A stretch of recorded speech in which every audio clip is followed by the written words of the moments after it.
Hello everybody! In today's video, I'm going to tell you a little bit about three amazing countries, South Africa, Swaziland, and Lesotho. Let's start talking about South Africa. This country has a geography that comprises the southern tip of Africa and borders the Atlantic and Indian Ocean, and it is mainly a large plateau. Pretoria is the administrative capital. Cape Town is the legislative capital, and Bloemfontein is the judicial capital. This country has a diverse climate and fertile land that facilitate the cultivation of sugarcane, grains, fruits, vegetables, and livestock. The San were the earliest inhabitants, and they relied on primitive tools like stone and bone for culinary practices.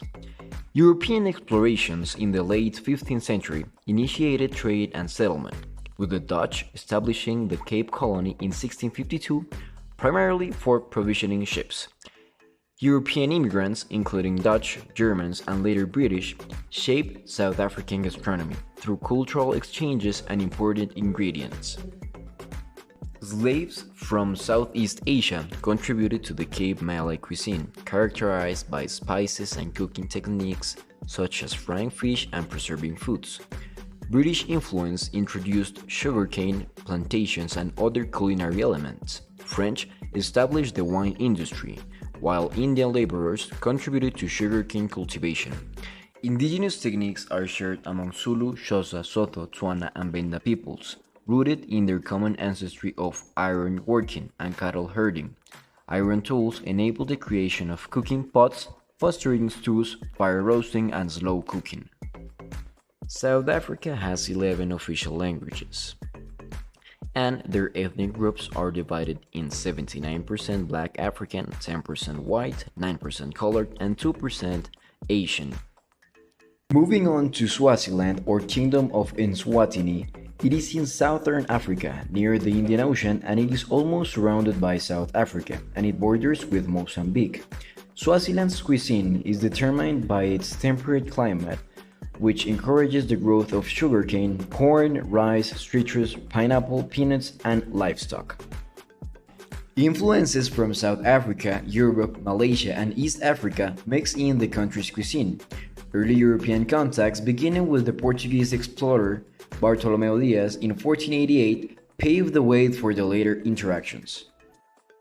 Dutch settlers, known as Boers, introduced baked goods, jams, and preserves, while the Malays brought their expertise in fish preservation, contributing to the Cape Malay cuisine as well as in South Africa.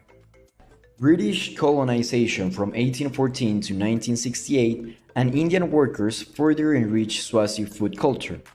Rural diets reflect East African roots, with dairy, beans, melon, vegetables, and insects. Corn replaced millet in porridge, and livestock valued primarily for wealth rather than food. This small country consists of arid low regions in the west and plateaus and mountains in the east. It also has two capitals, Mbabane and Lobamba. It has two official languages, Swati and English, and the ethnic groups in this country are divided as follows: Swazi 82%, Zulu 10%, Tsonga 2%, Afrikaner 1%, and mixed black-white represent at 5%. Lesotho is a small country surrounded by South Africa. The country is mountainous with rocky tableland. The influences and culinary history of this country are very similar to South Africa and Swaziland.